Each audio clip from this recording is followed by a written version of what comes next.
Good evening and happy Thursday. It's Darkness Over New Orleans time.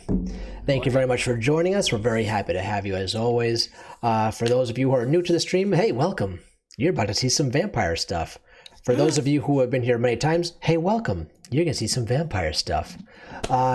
We got a guest tonight. As you all know, it's going to be Josh the Governor, who will be joining us a little bit. So please get ready. Do a preemptive applause.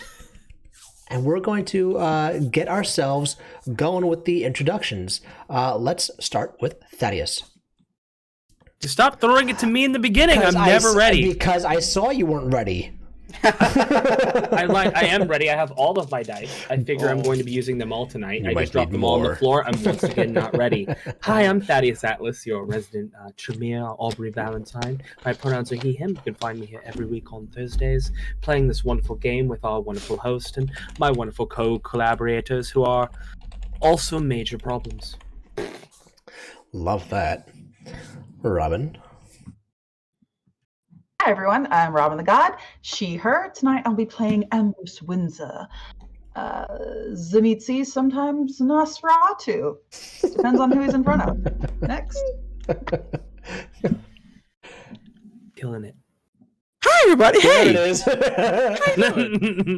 Hi, my name's Christian, aka Fluffy Goomba on several socials, mainly on TikTok, but you can also find me here on Twitch, several days, several games, several wonderful people. You can also find me on Sundays, 8 p.m. EST on Tragic Theologian on Total Party Kiss, Greek Myth Inspired 5e campaign. We are doing something special for the next couple of weeks. We're doing kind of like a prequel / like Tales from Gaiden kind of like spinoff, where our DMs finally getting to play in their own world. And we're all playing Titan-related champions of the Greek pantheon, and it's going to be fun. I can't wait for it. But I'm today here, of course, playing Maximilian Washington, father to these children, Daddy, what? educator of all things how to live.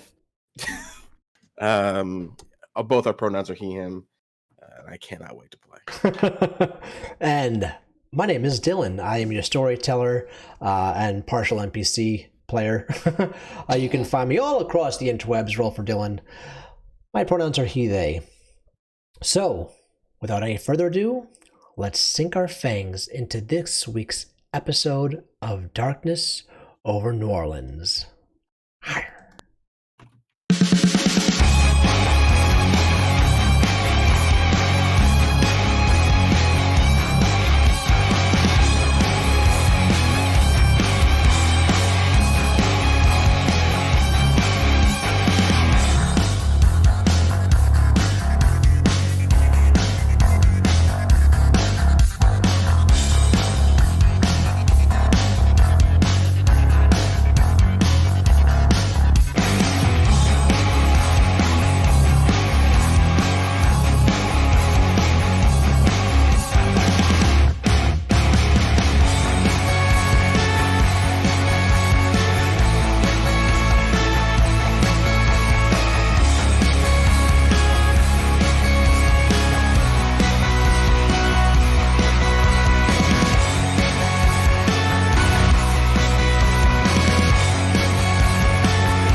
Wait, oh my god. I what? would never That's still eat my own Where's my children. Spidey?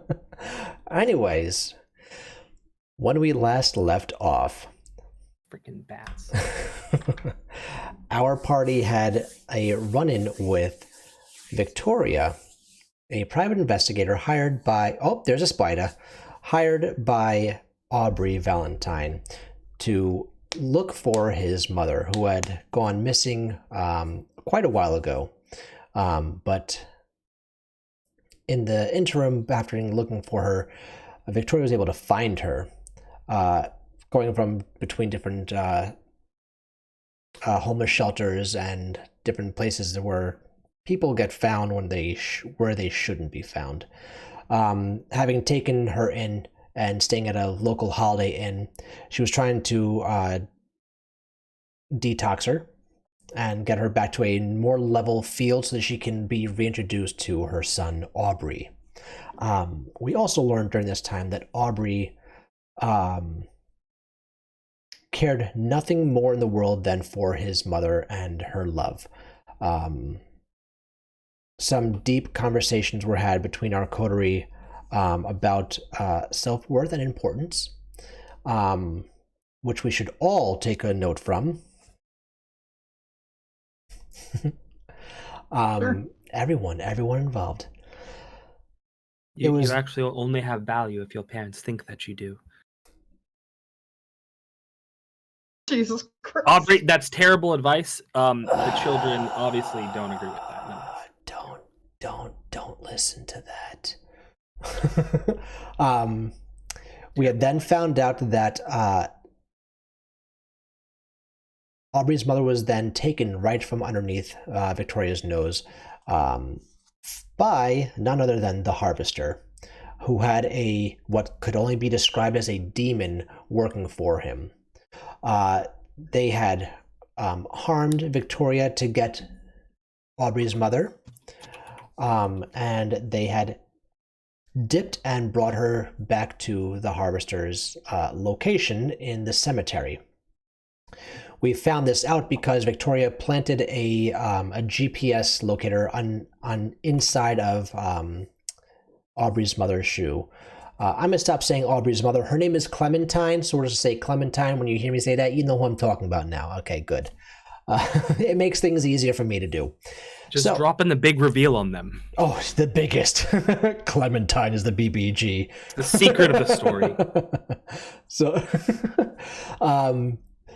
So we found out that she is being held in the cemetery. The Harvester drove her off in a hearse because why not?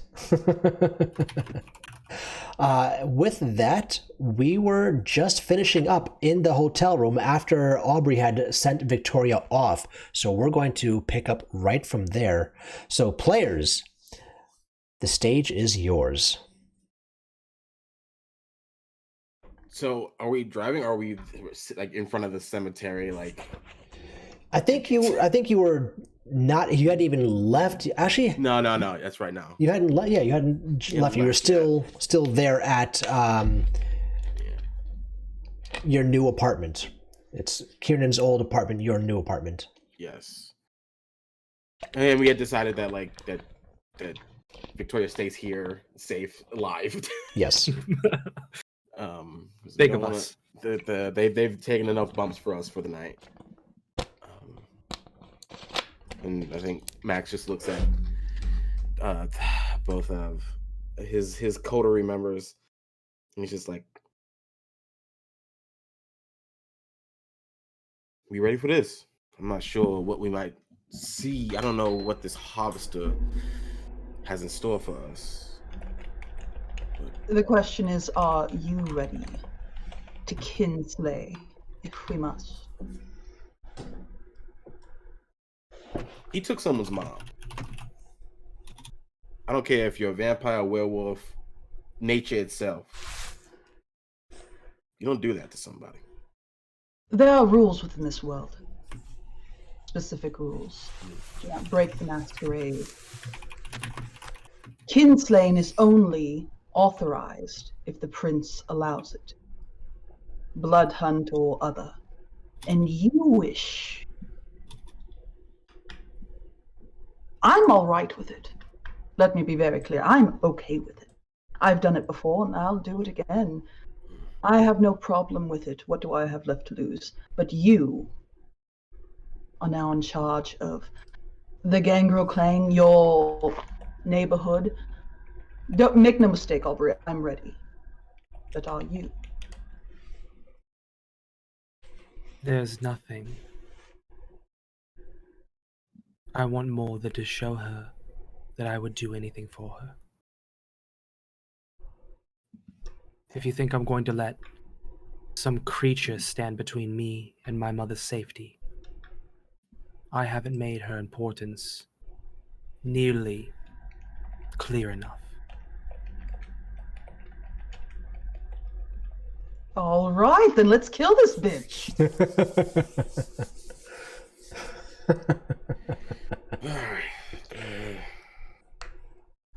Matt.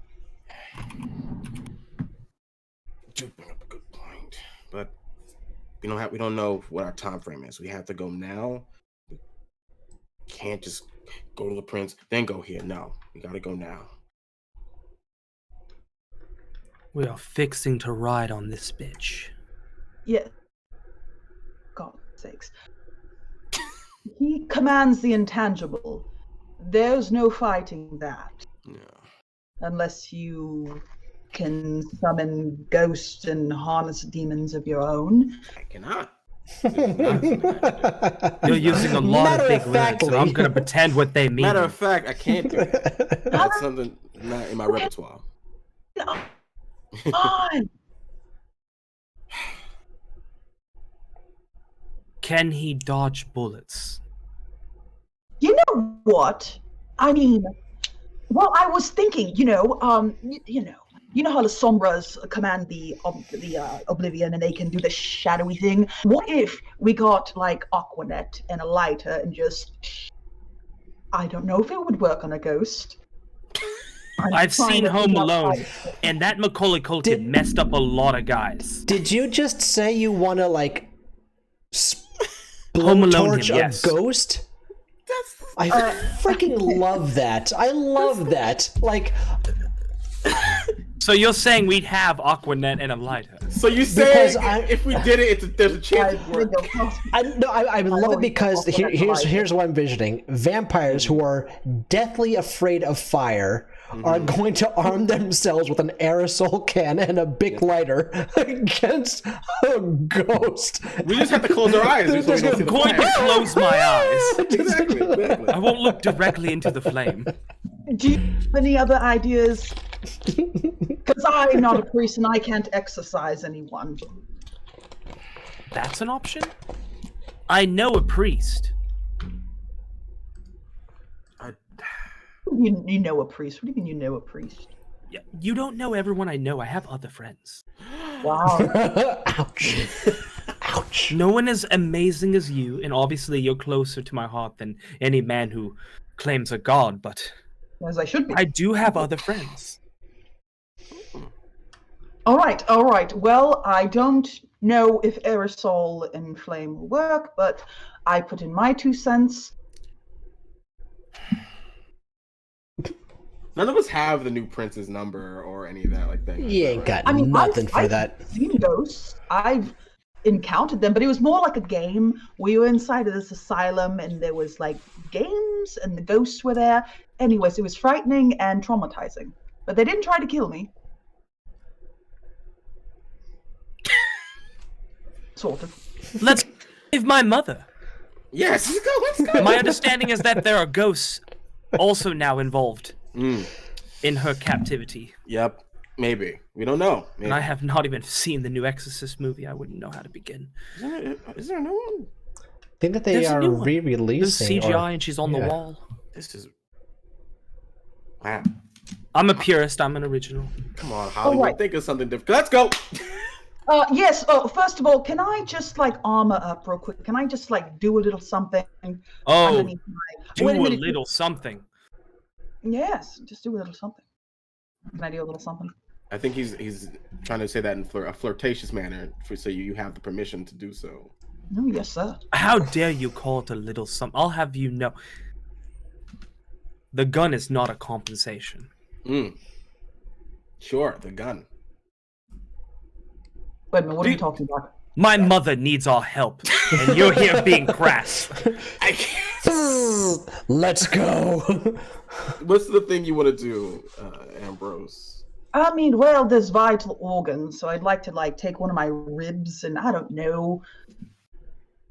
I mean, I have partial. I did a little something a while back before Cameron caught me. Does that still apply, Dylan? If you hadn't changed it back, yeah, you're still good.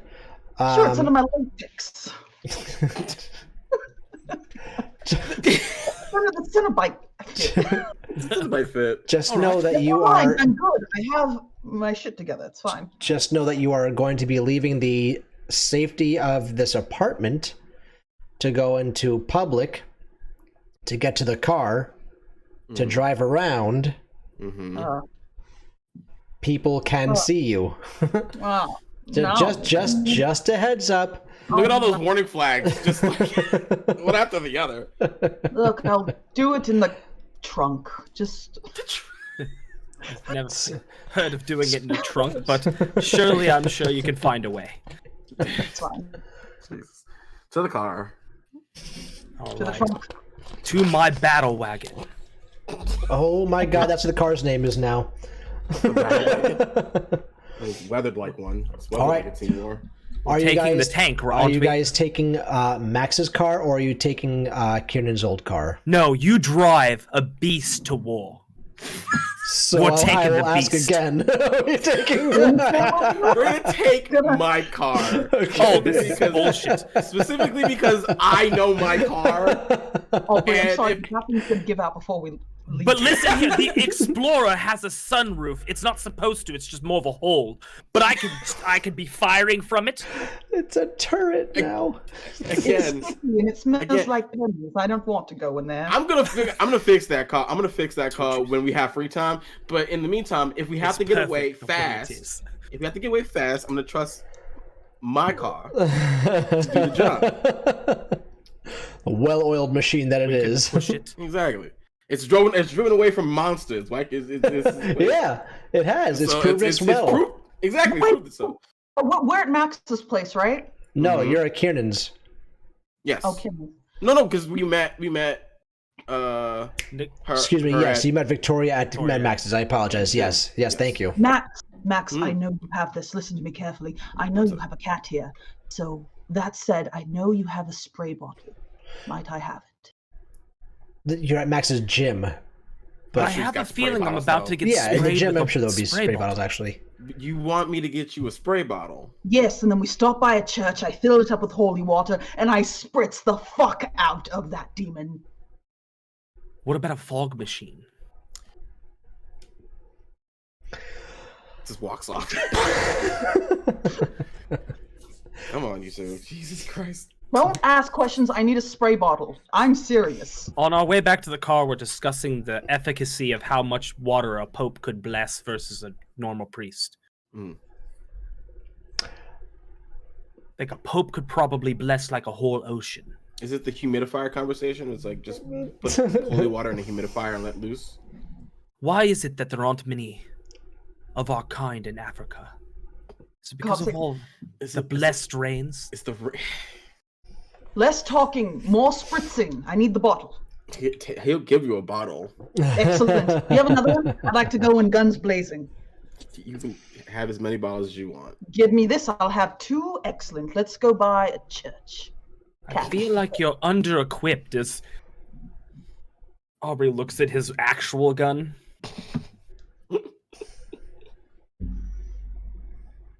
Just drive. Maximilian, drive to a church. Catholic. We don't have any. Would a church even be open? I'm not a religious man. Would a church even be open at this hour? I don't know. I stopped going to churches as soon as I got Catholic confirmed. churches are always open. That's not a line. Is a truth. I mean, We'll say that we can say just for ignorance sake, the churches are open at this time. Sure, fuck it. Why I not? do have a few things to confess. Oh What man. did the text say again? Remind me. What the text was like saying, like, I got your mom, bitch. We only have a limited amount of time. He's not there or something. The text message said said something along the lines of if he's not able to have Kiernan, he was going to take someone else in his place. Gotcha. All right, let's get to the church. Forgive me, Father. I'm about to sin. Oh, Jesus Christ. You guys head out. into the dark towards the church. The nearest church is a couple of blocks away because you're in New Orleans. They're everywhere. Yes, they are. I think by now they'd have like a drive-through, like a drive-through church. Like, speed it up. Get with the times. For your churchgoer on the go. Can we even walk in here? Oh man, I am having an idea. Okay, I gotta world build that into something, but not this game. Anyway. Okay, so you guys get to the church. There's no one outside there, but the church door is open. You see the light from the inside. There are no organs playing. It is late. Once you get inside, you see there's like maybe 2 or 3 people that are sitting in the pews, their heads bowed over. There's kneeling on the those little benches that you pull down. They're making their prayers. Yeah. How do you plan to get the water into the bottle? Yep. First of all, this is a Catholic church, so before you enter, there are 2 on each side basins of holy water. Don't ask me how I know these things. Is it anywhere near the rectory? I'm gonna say Max stayed in the car. Okay. I'm just gonna fill up the water. You can't. Can you just touch it like that? I can. I'm not a bruja. All right. I have got no idea what that means. So Robin, you don't get that much because the ability to take from my memory of holy water dabbles, they are shallow. There's not much, and they're like that much water in yeah, and trying to scoop it in, you get like maybe 2 squirts each bottle. My man hits the dab with the body of Christ. Listen, Aubrey, and then just grabs him by the hair, yanks him back. It's Eau de Pope. Ah! Eau de Pope. Oh my goodness. I dare him to try to bite me now. I put a little behind the ears. This week's Darkness Over New Orleans brought to you by Christianity. Hey. It's not for everyone. It's not. Try as they might. So, you are now armed with your 2 squirts of holy water. Getting back in the car. 2 squirts in each can? 2 squirts in each can. Bless you. You're fully loaded. 1 squirt. Are we ready? Are we good? We're ready. All right. Drive to the cemetery. All right. Graveyard. Like that's his role. Like Max is like so mad. This is so fucking goddamn it. All right, you pull up to the cemetery, and the gate is not locked. Typically, the gates have chain locks on them, but this one is easily accessible. It is fairly quiet out at this time. Typically, you'll have people just walking on the street, but there seems to be vacant of all life outside of the cemetery. Love that. There's tourists around taking pictures? No, no one's around. It's like nobody. It's like it's dead man's land. Why do I always wear my heels? All right. So let's. We gotta buy you like some Skechers or like some Converse. Ambrose would never. No, shan't. Skechers. I don't even know what that is. It's the S brand of shoe. It sure as hell is. It's fucking great. All right. So are we climbing this? Are we going to shimmy between just the links? open the door. It's not locked. It's just. Oh. Ambrose is already open. Oh. Well. No, Ambrose, you're on the door as Max opens it up, so you're swinging with it as it opens up. Just like, right. The secret's revealed. Is it enough to is it wide enough to drive a car into it? So it's wide enough to get 2 large people abreast through. Not enough to get a car into, but It is enough for, because you gotta remember, we're in New Orleans, we have the people carrying the coffins on their shoulders through the whole city and into the cemetery itself. Wow, look at these gates. It's almost I asked for specifically 2 people to walk abreast as well. Sure, yeah, no, the hearse is not in, but you can see that there is a hearse out on the sidewalk. down the road a little bit, but it's Gotcha. there. We would never get a car through this gate. No. But Max does do it so that like if they do need to get away, when he hits that fucking pedal, they're going straight. Like there's no like me having to turn or do a sharp turn. Sure. Like, he's setting it up so like they can get as out as possible. Gotcha. If it's necessary. Gotcha. So you're turned a little bit in towards the street in your parking job. No problem. Yeah, there's no, like I said, it's very dead in this street right now, this area. Yeah. We'll say there's no other cars besides the hearse and like maybe 3 other cars parked sparingly throughout the street. So there's plenty of space for you to make a quick getaway if need be. All right. Max will take the lead. Okay. And he's like looking towards the other two. And he's just like, be on your toes. Aware. Every sense open. He walks. Feel free to call. I Oh, think bullshit. But Aubrey pulls out a little tchotchke of the Virgin Mary and kisses it. Watch my back. Okay. What were you gonna say, Robin? Mac, you know what you should do? Just funny, goofy times. Slash the harvesters tires. Right. Slash this harvesters tires. Slash those fuckers up. I don't have a knife on me. You're a gangrel. Aubrey pulls a Yeah, switch from his hip. There you go. He hands it over to Ambrose. Seems like, well, your alley, slashing up stuff. Are you handing me him a knife? Yes. Don't be insulting. And he's gonna roll for vicissitude or flesh crafting. Okay. Are we about to get? That's not a knife. This is a knife. That's not a knife. This is a finger. 2 failures. Okay, you still do it. Wait, you need a rouse check first, though, don't you? Oh, I need a rouse check. That's all I need. I just need a rouse check. Oh, critical success! Oh, Okay, you definitely get it. Go ahead and do it, and then we'll say All that right. the successes afterwards. So you get that. he's just gonna point his whole hand, nice, pointy, bony thing, and he's just gonna each one of the tires. Hey, Robin, how strong are your wrists? Like me personally, No, I got Ambrose. Ambrose's Oh, wrists. Ambrose? I mean, Is he strong? not- Like, what's his strength? he put his hand through a spiral dancer, Dylan. But that's not a tire. A tire is I know. very different than flesh and He's a twink. muscle. He's an undead twink. This is the twink. This is true. That doesn't help me. What's your strength score, please? It's Undead 4. twink is a class. 4. Okay, so cool. obviously- All right, good. That's all I need to know. All right, so Okay.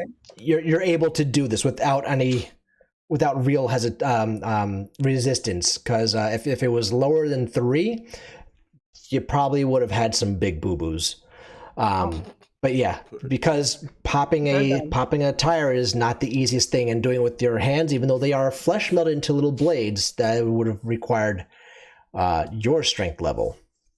So yeah, you pop all 4 of his tires, no problem. And as you're walking away, you still all hear that hissing of the tires, releasing all the air that's within them. I thought we might get out based on some diplomacy, but I guess that's off the board. Oh, that was for me. That was just for me. Oh, I was joking. We're shooting our way out of here for sure. All right, you guys start making your way through the graveyard. All the graves are actually raised graves, so they are about chest height. Concrete slabs, which have small looking tombstones on the head of each of them. Some of them have more elaborate statues at the foot of like angels watching over, an obelisk here or there, effigies everywhere throughout the graveyard. Everyone please give me a wits and awareness. Oh no. I'm Sure loving thing, this. If something was skittering, it would be so easy for it to hide in here. 3 successes. 3 failures, 1 critical, and 1 success. So 3 successes and 3 failures? I'm going to come back to you. One critical success and 2 successes. Okay. So you said you had 1 critical failure? No, 1 critical success. Okay. 1 other success and 3 failures. Okay. So that evens out. Yeah. Mm-hmm. Okay. Yeah. Okay, cool. All right.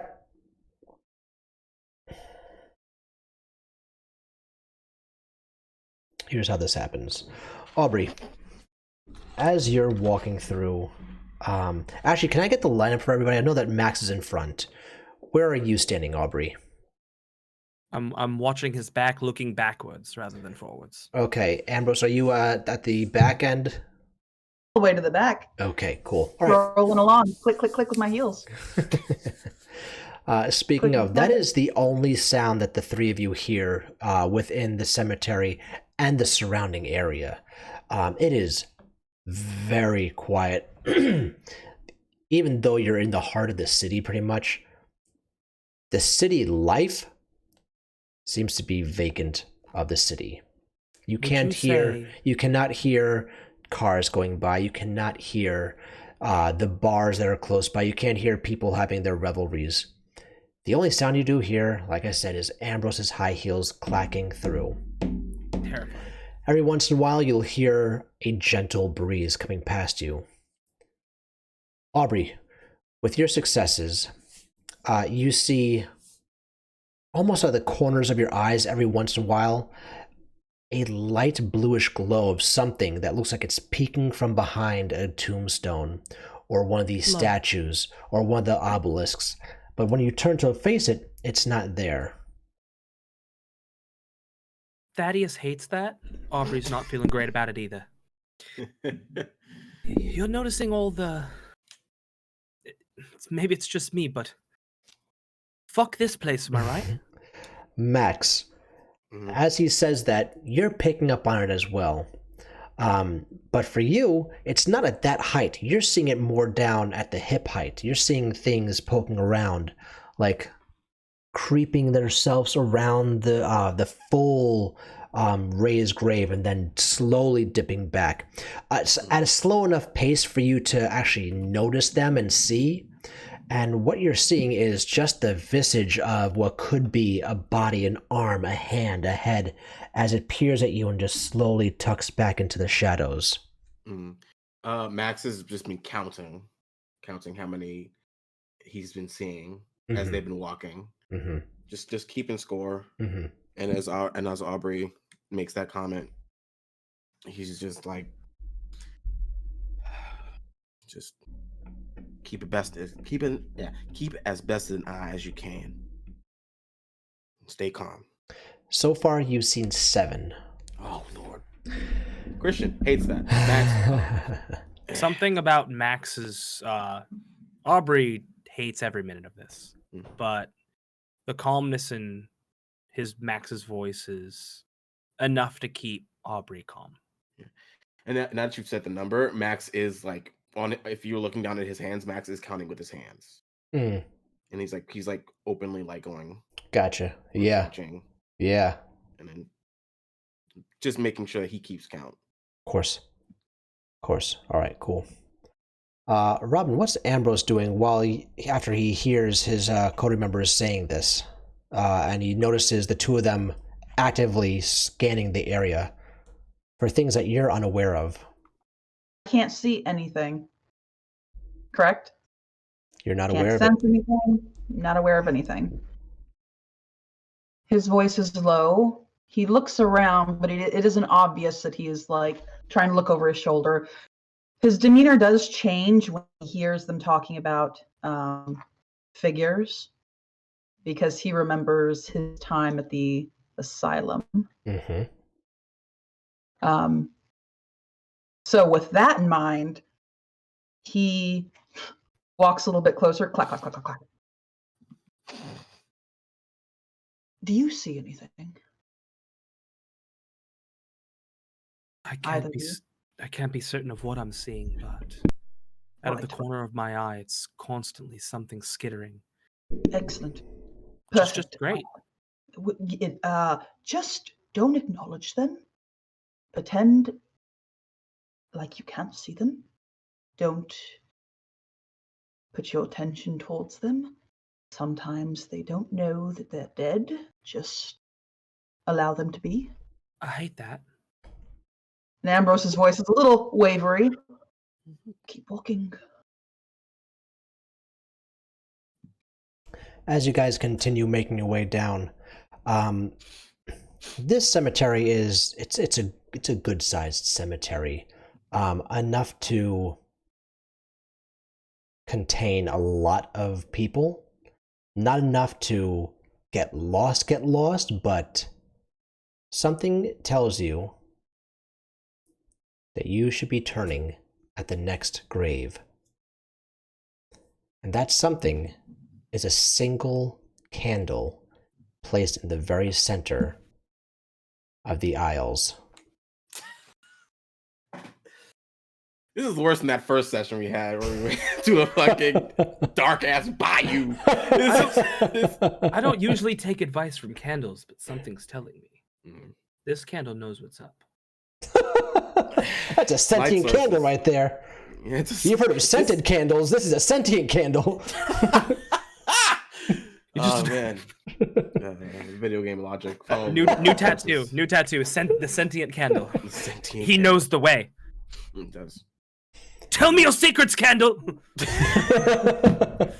How far is this candle from us? Is it just? It's about 10 feet away from you guys. It's definitely visible. Yes. Let's walk right into a trap. I love this. Let's keep walking. It hurts less when we know it's a trap. This whole thing feels like it's a trap. I don't think there's any doubt. Oh, we're definitely being played with. That's the whole thing. We are outnumbered. I enjoy. Yeah, we are outnumbered. We are outmaneuvered, and we are being outplayed. Well, we have no advantages in this fight. Every time someone has ever thought they're going to play with me, and he gives Ambrose a little wink, I wind up playing with them. Keep that confidence, and he walks towards Pass. Well, grabs. He's not ready for the reach around he is about to receive. Oh my god. Aubrey. Can we listen? And he just grabs his face. This isn't just a trap. We are surrounded. Look where we are. I make jokes when I'm uncomfortable. Oh, damn it. Okay, no jokes tonight. Try not to. Not tonight. A joke can get your mother killed, all right? All right. All right, good. Gives him a little kiss on the peck on the lips. Now, shut the fuck up. Visibly more shaken now that he's not making jokes. Continues his way forward. All right, you guys make your turn onto the small aisle into the next line of graves. Words are hard. Make your way into the next aisle of the line of graves. And as you make that first turn, you see that every 5 feet is another lit candle going down the way. Oh, fuck all of this. Just Max is, again, taking on that leader aura he did. Also, ever ago. And just walking forward. Okay. The least romantic entrance I've ever been given. Save it for Valentine's Day, weirdo. Puts his arm around both of them. Well, think of it like this. If we die here, we're in a graveyard. We'll finally get a proper burial. Isn't that nice? I don't think there's going to be anything proper about the burial he is going to give us. I was trying to look on the bright side. You tried to make a joke. The bright side is the sun. Our mortal enemy. So in that regard, yes, you're doing quite well. Yeah. You made a joke, and I'm very proud.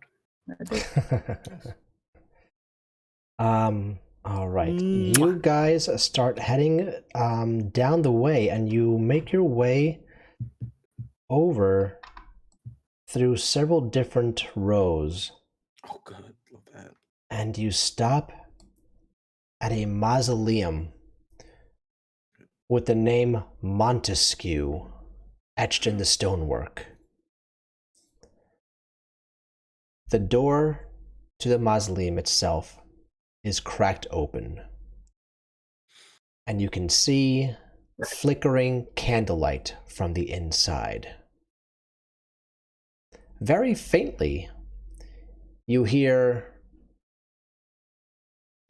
what can only be described as soft ballroom jazz, like a fully big band, a soft big band jazz being played on the inside. What a lovely place for a kidnapping. I mean, if vampires are known for anything, it's their choice in music. So I wish it was like that music you were playing. Oh man, the party. Yeah, maybe if we when we get back, I'll play some more. When we do. Well, I think it's time for you to throw it back. Knocks on the door. Just brave. My bravest soldiers. He just knocks on the door. I guess is it open? It's cracked open. Yeah. Yep. It's open slightly. He knocks it open. He like don't and then like lets it open as he knocks on it. Mm-hmm. And once you open up, you see that the inside of this room of the mausoleum is circled with lit candles, and a man sitting in a chair facing the entrance with a tattered red-hooded robe, smiling and staring at you, where we are introduced to the Harvester. You fuck. Everyone, this is our guest tonight, Josh. Josh couldn't have been my mom? Why couldn't you have been my mom? Well, because I have plans for your mom. I'm interrupting. Listen here, you sick fuck. All right, so we're gonna jump right in from that as Josh welcomes the coterie into this mausoleum. As you kind of glance at this figure seated in the center of the room, clearly awaiting you, as Dylan said, he is clothed in this long, tattered red robe that falls over the shoulders of a hunched forward back. This figure slowly, you see as these long, bony, gnarled fingers clasp the kind of arm of the chair, almost rapping against it. And he slowly begins to push himself upwards, standing. He is this hunched figure. He maintains that hunch, but he's quite tall, bent. He has this long, protruding nose, a pointed chin. Everything is very angular and sunken across his form. These large eyes, one slightly bigger than the other, kind of takes you all in. He almost looks like, as he takes a step forward, some sort of carrion animal. He moves akin to a vulture. And he takes a step forward. This. Ah, yes. It would appear you have all followed my summons. A pleasure it is to meet your small coterie, Maximilian. What's the game plan? What do you want? To be left undisturbed. I would not welcome you into my abode if my intent was simply not to have you discuss terms of, well, keeping my much-needed specimens safe from your prying, grubby, dirty little hands. This Civil War era general just call me dirty? He takes like 2 steps forwards, one of that large eye kind of shifting and taking in Thaddeus. Oh, you look just like her.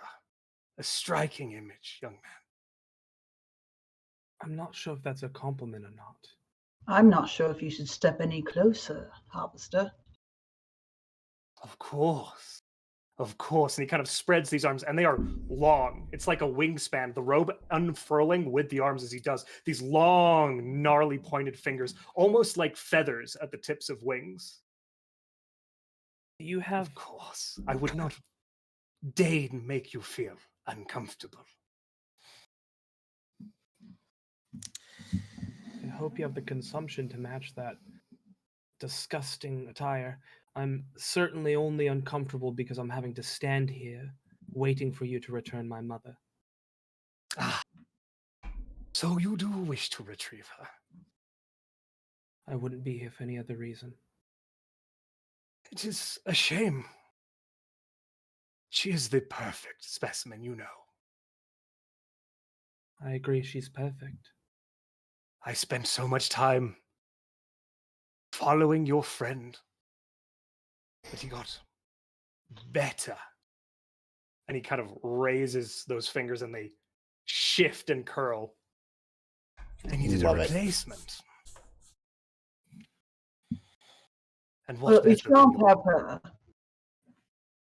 Well, So, what are your terms? And then hand her back over so this doesn't get ugly. And he kind of turns and folds his arms behind his back and turns away from you and takes a few steps, almost in a circle pacing, head tilted to the side as if thinking. And it's almost, there's a disrespect. He turns his back to you as if you are of no concern to him. And he comes back around. Wow. Just a spit on him? Oh my god. That's the most disrespectful shit I've ever seen. It is a simple matter. A trade. An equally good specimen. And I see no need for us to come to blows. That, and of course, a promise of your silence. The coteries do not need to be involved in my business. Why don't you want them involved? All of these rules and laws, codes of conduct. We have death within our grasp. The natural laws are belonging to us, defined by us. My experiments embrace that concept. And you and your coteries squander it. I sympathize with you most sincerely, and I agree. I couldn't agree more. In any other There's a manic excitement as you say that, and you please keep speaking, but he kind of steps towards you almost with an energy of like willing to embrace what you have to say. In any other circumstances, I couldn't have agreed or supported one such as yourself more. Unfortunately, this one, and he points to Aubrey putting his hands on his shoulder, is spoken for. Any other specimen, oh, I'd be happily to oblige you. Your work does sound fascinating. But again, this one and his mother, they're off limits, I'm afraid. Yes. Feelings of family, care, love. Pointless, foolish, but mortal. I understand, of course. You would do something stupid for one you would love, which is why I offer the trade. Again, an equally viable specimen, and your mother is happily returned. Do you have someone in mind? It took me quite a long time to find this one. And even then, she almost slipped from my grasp. Imogen and her foolish meddling, constantly in the way.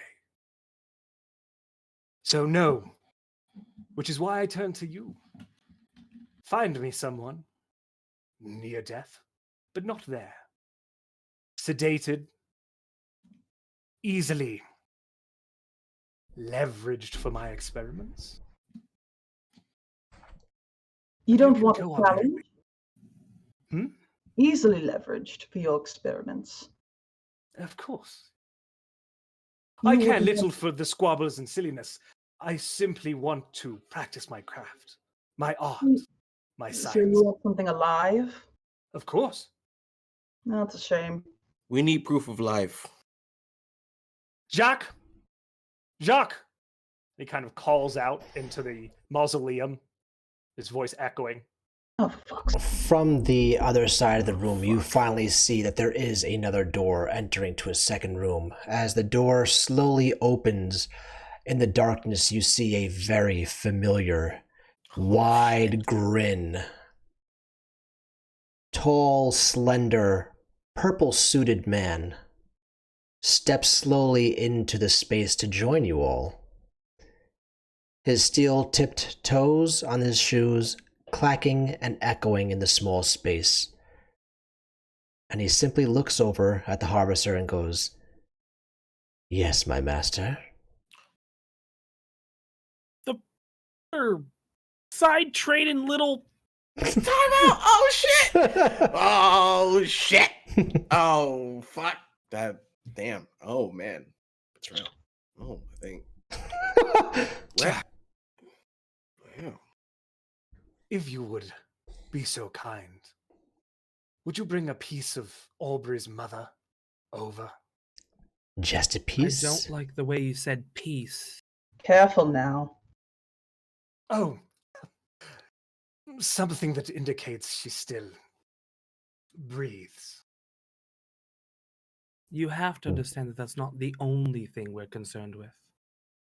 What more could matter? Quality of life.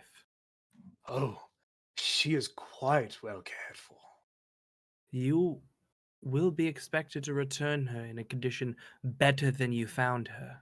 I do not sully my subjects. I do not allow them to be dirtied. Coward. Brings me little Bibbs. confidence. As Ambrose says coward, Jacques smiles even broader and then looks at the harvester and says, "Would a sound suffice as evidence?" Jacques, it would be music to all of our ears. You see him just like nod curtly and just back up slowly into the darkness. Several seconds go by, and you hear Aubrey's mother call out saying, "Give it back, I want more!" She is quite the addict, Aubrey. Aubrey feels for his gun like the cold steel bringing some sort of solace, as if he, like a child gripping a teddy bear in the dark of night, it will just make all the bad things go away. But the difference between a teddy bear and this gun is this gun has bite. And if his coterie isn't quick enough to catch him, he quickly draws steel from behind himself, raising it and pointing it directly at the harvester. It would mean nothing to me to fall right here if every last one of these bullets found purchase in your heart. Without batting an eye, that vulture-like bowed head cocks to the side, and the harvester takes a step towards Audrey, hands still clasped behind his back, and then another step, and then another step. Which will you have it, young man? Fire, and your mother might expire.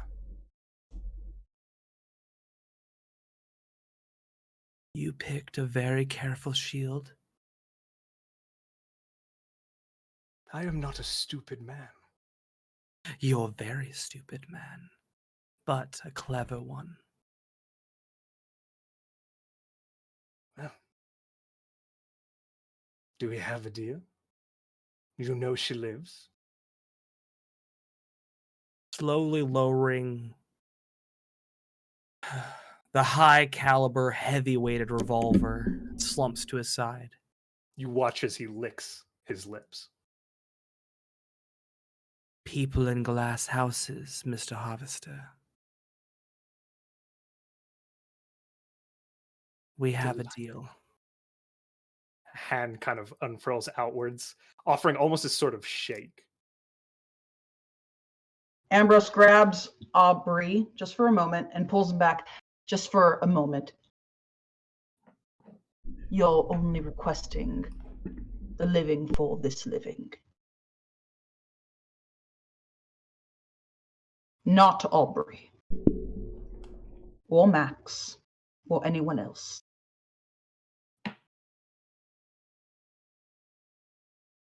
You are Just a living specimen. Yes. You are embraced in some way by oblivion already. I do not find you useful.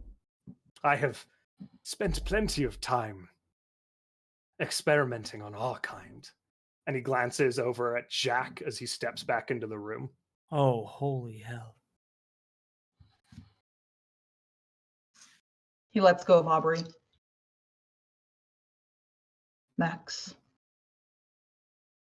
Max has been very statuesque, been very focused.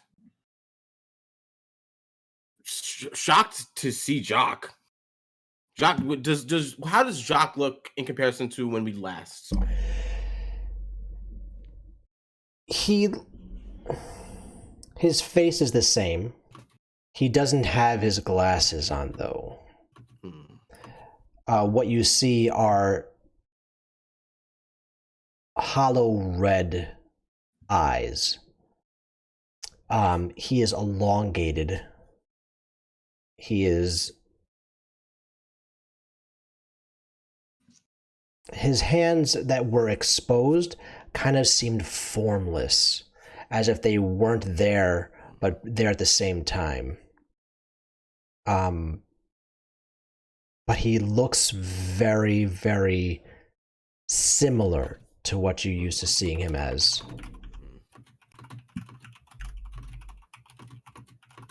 I think Max is just taking note of all the new details,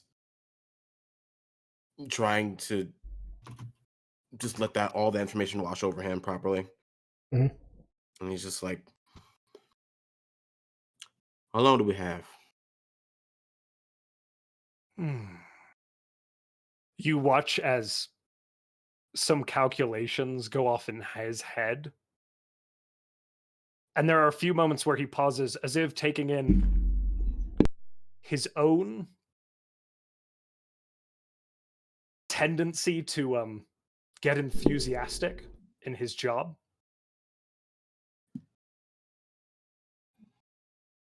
I think it would be best if we handled this as quickly as possible. Do you not, Maximilian? I would like to finish this business as fast as possible. A day? 24 hours from this moment?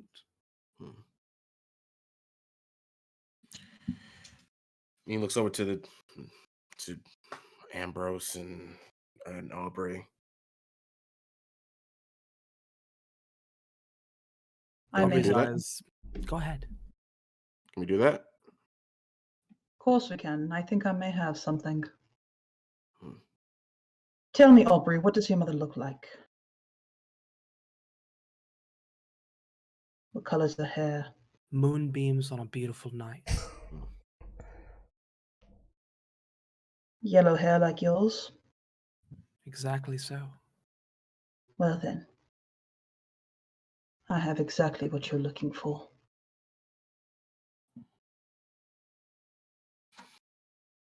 Then let's go get it. Very well. Finish this business. Delightful. I think he just looks over at Jock again. He's just like, missed you at the coronation. He slides back into the room with you guys and then says, it makes no difference. Sitting for a false prince or a true prince, I would never be caught dead in that place again. Funny word, dead, isn't it? And as he's speaking, you then see he starts to like shift his body around as the clothes start to coil a bit and start to enter his own body as his whole form turns into a melded shadowy figure, but takes form. Completely different now. He is now at about chest height to Max. You can see that his without clothes, he's lean muscle is very apparent, but he's wiry looking at the same time.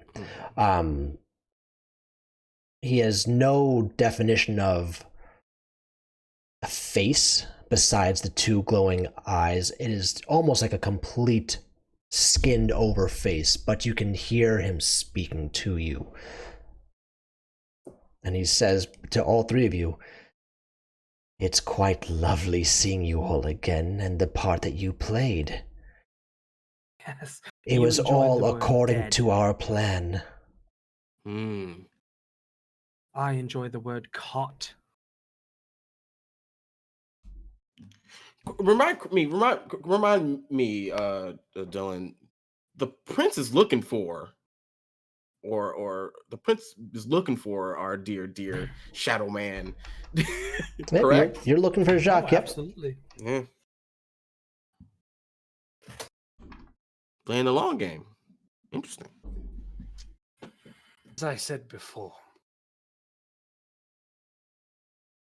the courtiers have it all wrong. We intend to remedy that. Whether it be through Aubrey's mother or the fine specimen that you bring us. And you see Ambrose struggling, taking a ragged breath. He turns away from the harvester as if what he's about to give is going to cost everything. Clock that. I think we should be able to clock that. We've known you for long enough. Yeah. I think Max sees them about to do something, and like he plants his hand on the top of their skull and gives like a squeeze. Look at me. Not the play. Not the right one. You know, there is one more option. We're listening. Members of your little family have alluded to understanding a little of what is beyond, what real power is, how flawed and broken this structure of princes truly is. You could join us. And he kind of gestures outwards towards Jacques.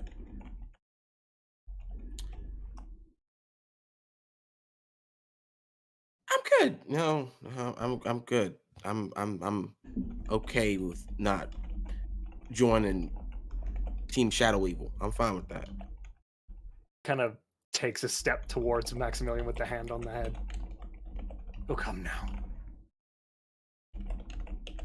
What you bear now is a simple fraction of true power. You are insignificant specks, shadows of even your former selves. Become more with me.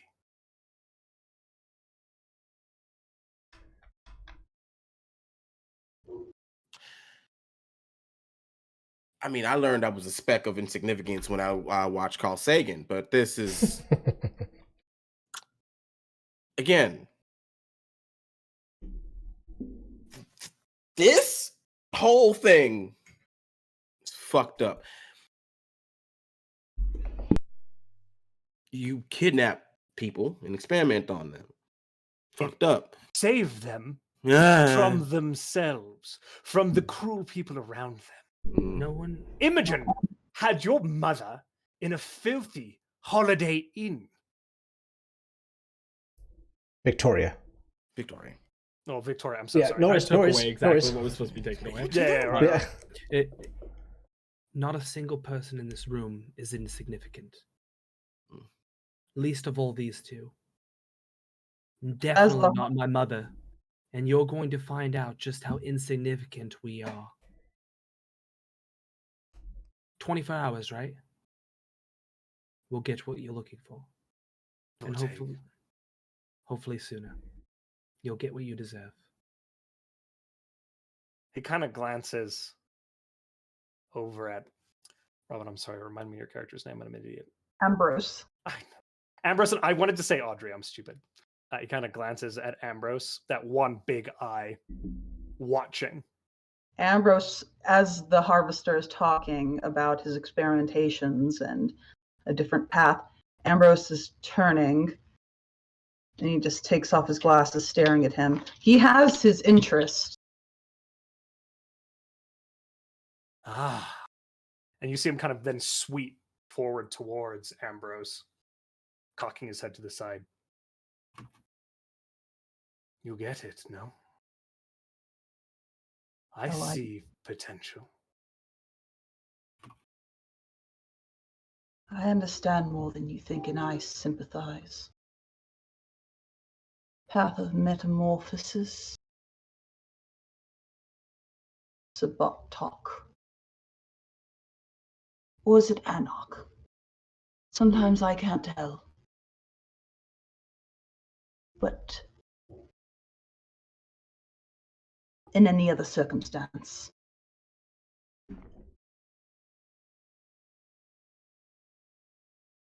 you would have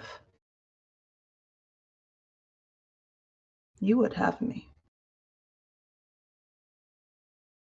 But not now. I understand you so well.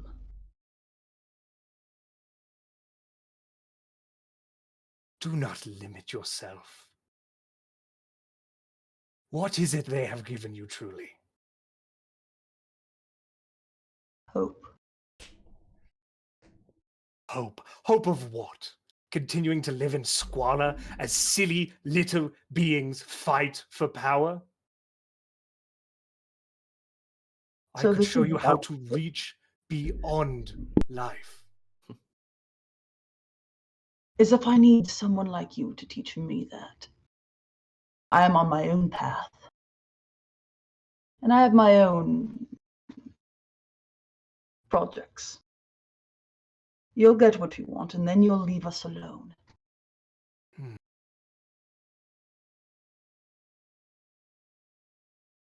Consider me interested in you, Ambrose. And as he says that, he reaches out with one of these long, needle-like fingers and Wait a taps minute. them. He's in. Hold on. Time. He's in Thorn right now, so he'd be Thorn. Like Ambrose is who he is, but he's in Thorn, not He looks like Nosferatu. a Nosferatu. Sorry, Nosferatu. didn't clarify that. No, He's in sorry. Thorn, not Nosferatu. He reaches out and kind of bops them on the nose with that long pointed finger. Dylan, I have a question for you. Do I have the plague aura ability?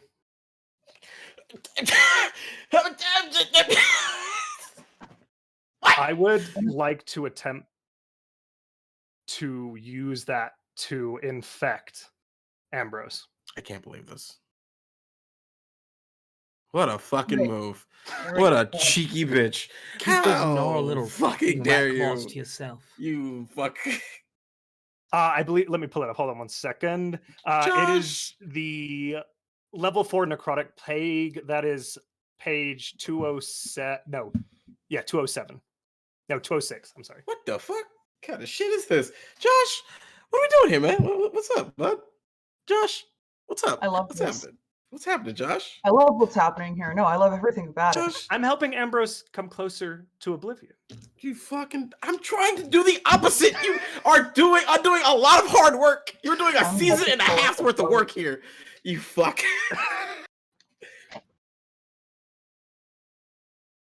Oh shit! You Son fuck. of a gun. Okay. Let me take a look. Trying to undo a year and a half worth of work, you fucker.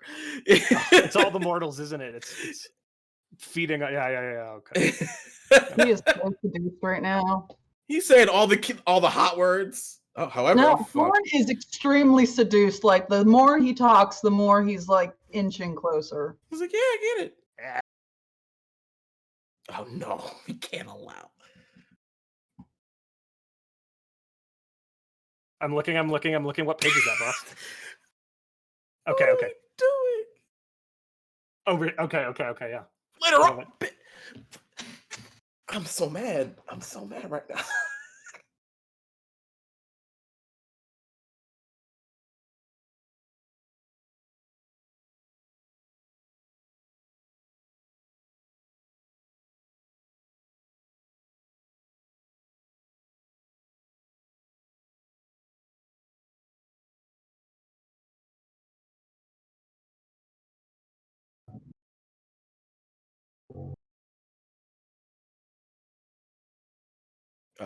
Max immediately gets in between the two of them and pushes them apart. Yeah, because Ambrose immediately with his spiked hand is shooting up as if to take him off right at the wrist as he's touching him, and Max is pulling him away like he's ready to take off the hand. Just pushing both of you apart as fast as inhumanly possible. There's no fight from the Harvester. Like he is pushed back, but I don't know about this swing. The swing. Chat, can you hear me now? I think that I booped my microphone. You hear one. I know you guys can hear you, but okay, all right. So chat couldn't hear me. So let me say that again. We couldn't allow necrotic plague because it has to happen on mortals. But I'm allowing something that I've invented called Touch of Oblivion. So when the Harvester just very faintly touched Thorn's nose, the shadow that was coming off of Harvester's finger made the tip of Thorn's nose its new home, and then started to very slowly spread. So he's just eating off of Thorn's face, but Ambrose's is underneath. So we just peeling back. No, is it shadow? It's just shadow. It's just darkness over his face. It's just like a shadow growing on his face, and we're like, "Fuck, nope." Kind of like Jacques' form. So yes, exactly. Aubrey, and tell me if this is crazy or not, would like to also get in between, like a wild little savage dog, smaller than the two people that are encountering. The Chihuahua eyes comes glowing out. red, and try to mesmerize and say, "Keep your fucking hands to yourself." You can definitely try. Give it a shot. Yeah, I mean, hell, why not? My hand? I gotta know. Am I getting stabbed as well, GM? I think they missed. Because of how Max pushed them both. Yeah. It's definitely a miss. That's what I was going to say. If anything, it hits, probably like scratches me. 256. Just like a cut on the cheek. Because if it's like if it's this motion and I'm pushing them backwards, it'd be like a. So yeah, I'd be like. By the way, I love all of you. I'm sorry, I'm playing a shit. No, you're doing. You're doing a fantastic job in this character, though. Are you kidding me? You're doing great. Not a single person's upset about this. We love you so much. All the kisses, darling. Okay, so but also fuck you. Thaddeus, it's going to be your manipulation and dominate against the Harvester's intelligence and resolve. So, why not? You are a learned man, Josh. Your character is a learned man. So, give me a second. Yeah, you too, Josh. You are a couple degrees. Indeed, yes, absolutely, absolutely. Sorry. All right, so that's gonna be 7 dice for you, please. 6, 7, perfect. I did get the right. So 6 to 10 is a success. 6 to 10. 10 is a critical success. Okay. Anything under that is a failure, correct? Correct. And 1 is a bestial failure. Okie dokie. Doki Loki. Oh, you are shitting me. Ooh, ooh. Which way are we going? There Up are or down? 2 10s, Okay. Oh, fucking hell. a 9, a 7, and a 6. So Josh. 5 successes and 2 critical successes. Okay, so the Damn. critical successes each count as 2 successes, so lots. That is a dead tie. 7. Nice. Okay, tie goes to the defender. You say it to him, but it does. You don't. Your mesmerize doesn't compel for him to do it. So Josh, he's getting between you and everyone else. And go ahead, Thaddeus, repeat what you want to say, and we can role play it out as then. Jesus Christ. His eyes glow a deep, like auburn red, as he leers at you angrily, almost foaming at the mouth, hand back on his gun at his hip, and he gives him a "keep your fucking hands to yourself." You watch recognition in the harvester's face and a condescending playing along with the domination as he actually steps back and goes, he's already achieved his goal. Thorn has been touched by oblivion. Remember our deal? I certainly wouldn't want to take it any further. I simply wish to give your dear friend an opportunity. I will have an eye for an eye, or a nose for a nose. Be sure of that, Harvester. And I do love collecting just as much as you do. Oh, what a bitch. With Oh, that- what a fuck. With Oh, that, oh. we're gonna take a quick break. We're gonna come back to our scene right here, but we're gonna take a quick 15-minute break. So we'll see you all in 15. Thank you.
Oh boy.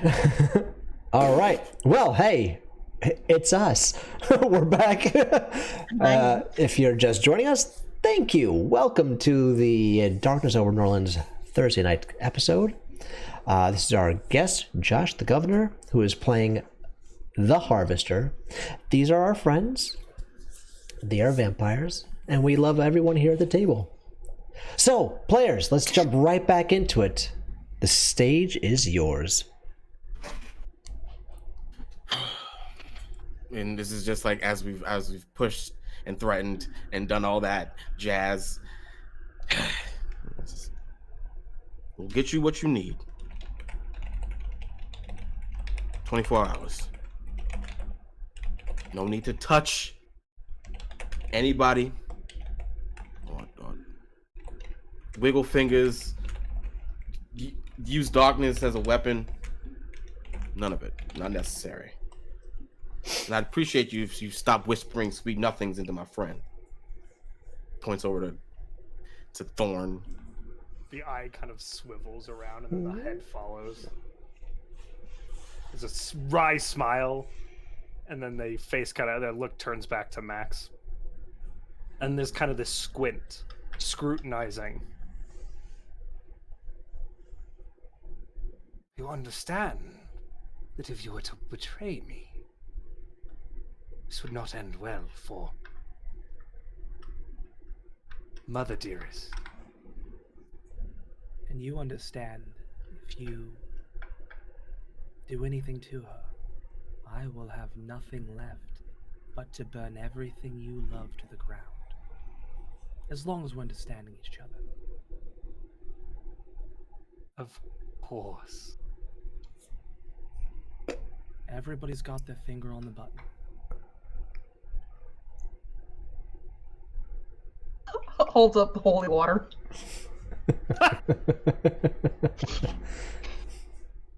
Then, I look forward to seeing what you have to bring me.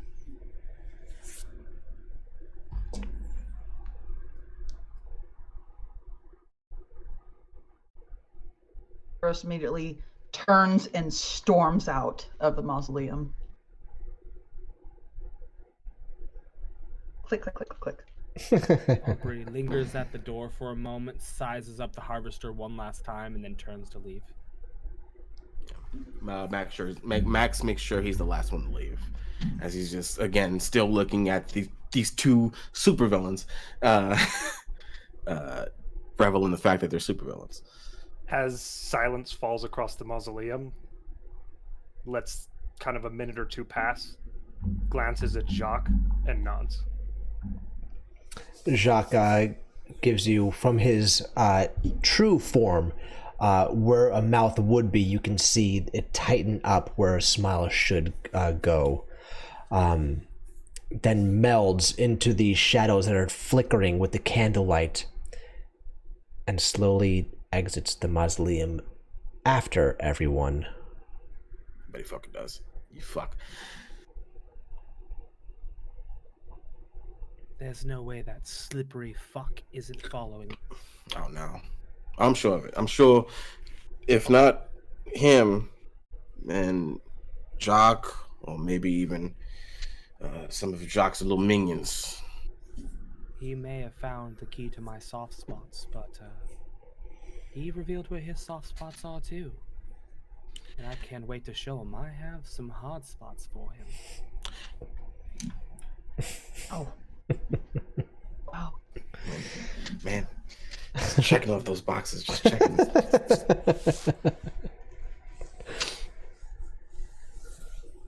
I think it's just a silent. It should be. I think it should just be a silent walk. Okay. Back to the car. As you guys are heading your way through the cemetery, you see that the spirits that you saw that were out of the corner eye on your way in have now made themselves completely present. But the closer you get, you see their facial expression change from curiosity to utter terror and they completely vanish. Not ducking behind anything, they just evaporate from sight.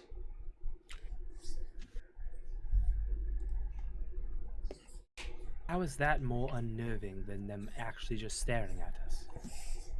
That feels worse, right? I don't know how ghosts work. Ambrose is just walking ahead, and as he passes the hearse, his clawed hand scratches from the back all the way to the front.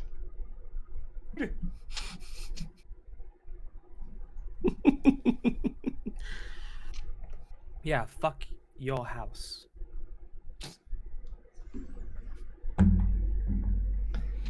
Are you guys leaving the cemetery gate open or closed? Oh no, let's close his gate. I mean, I think out of habit, Max is just closing it out of habit. Okay, God sure. forbid somebody wander in here. You rolling something for me to close this gate? Don't worry about it. I don't like any of. Why would you ask that? Don't worry. Just because you told me not to. Okay, cool. Yep, all good. Yeah, the door shuts perfectly fine. It has that little squeakiness to it, but it shuts. Cool, thanks. Yeah, no problem. Appreciate that. Mm-hmm. Cool. Cool. It just gets in the car.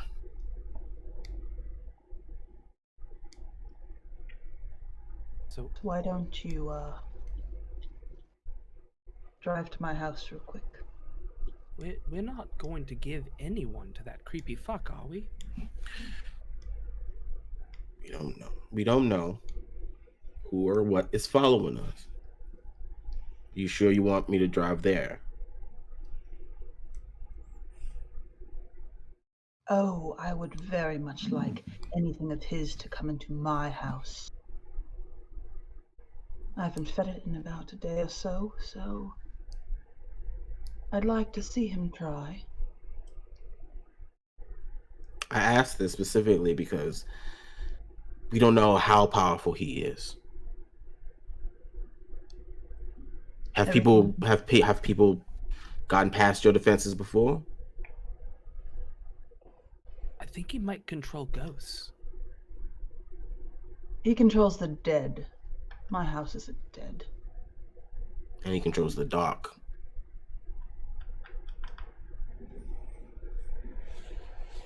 Jacques controls oblivion. Not the harvester. I don't know. When he touched you. Ambrose brings his hand up to his face. Can I make a check to fleshcraft it? To see if my face is not fucked? You can try. Well, is it like, is the darkness still there? Is it like... No one has really looked yet, so if I want to look. Okay. Let's take a look. Let's see what fucked up shit you've done now. I feel something's not right. You definitely throw feel away that something's note? not right, but if anyone actually pays attention now, Yeah. the shadow that was there has now not just taken over Ambrose's nose, it is almost like tendrils are lashing out and grabbing parts of the skin on the sides and pulling itself to different parts of Ambrose's face. It is moving along.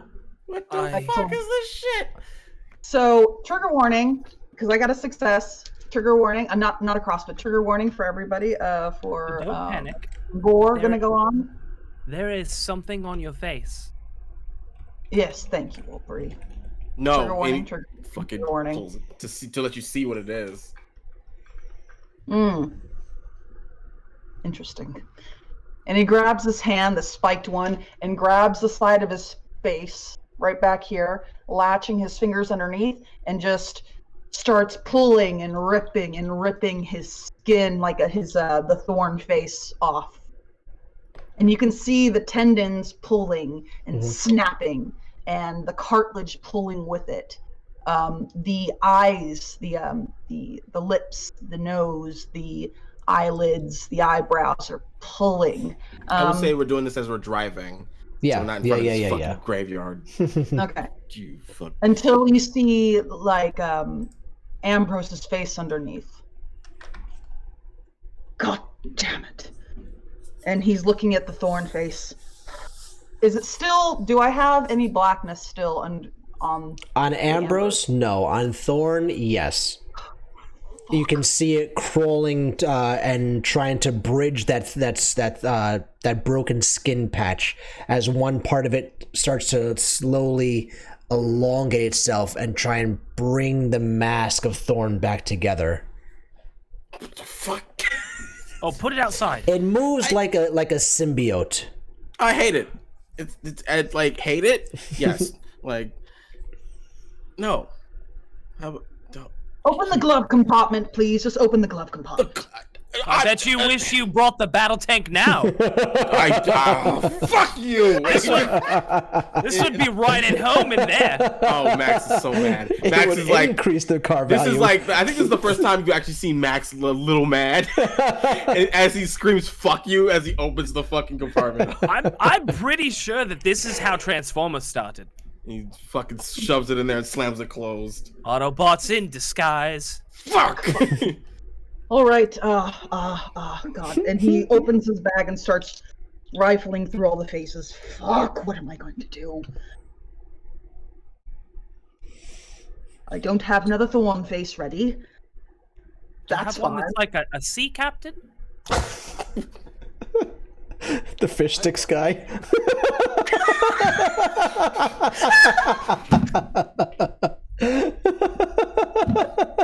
I have a thing for later, maybe with help with the distraction. So You know that's what? a no on the sea captain. That got me real bad.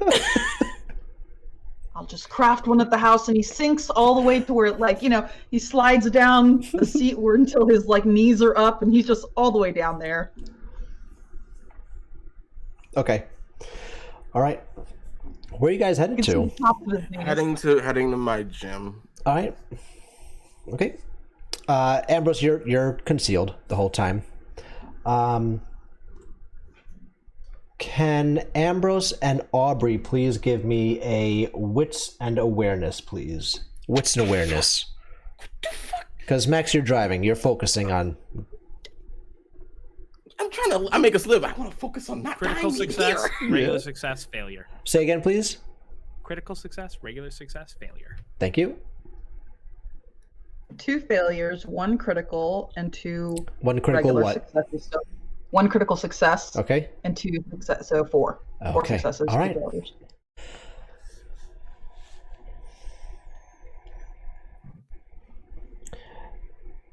During this time on the drive over to Max's gym, Aubrey, you're in the front seat. I'm sorry, Ambrose is in the front seat, correct? Because you opened the glove compartment. All right.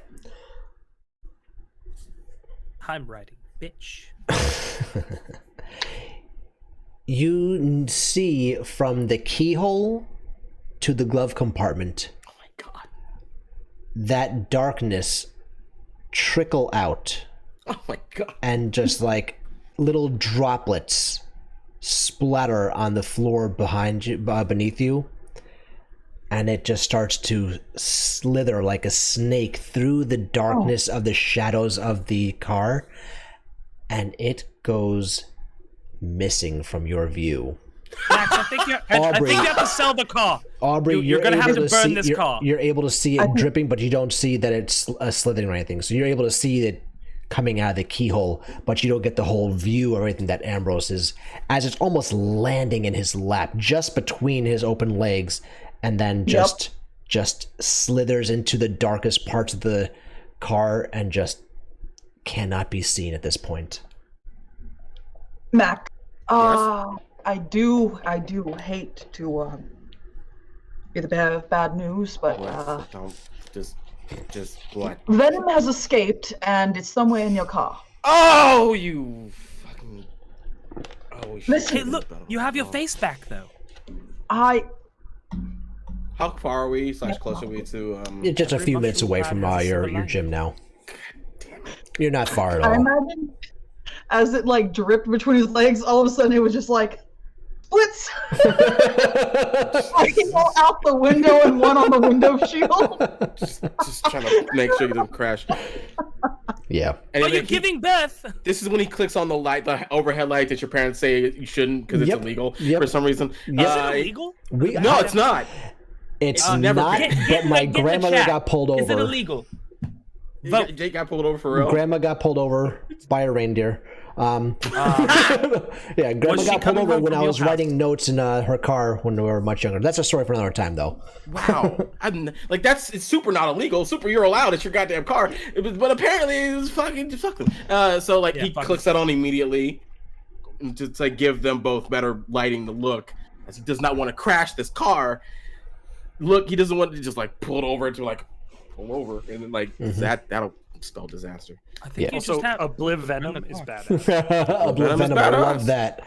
Love Venom that. is badass. Sorry. Thanks for unleashing it on my car, you. Yes, it would have been unleashed on me.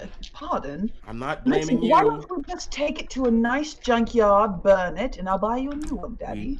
I don't. I'm too stressed for the flirt game right now. Find it, please. What do I do if I find it? Keep it. Fucking spray holy water on it. I don't fucking know. I do. Pass me one of the bottles. He turns to put himself over the seat so that his little heels are just swinging up, and his head is underneath the seat. So here's the thing: do we see it anywhere now? That the light is on? No, you do not. No. Oh no, it lives here now. This is its car.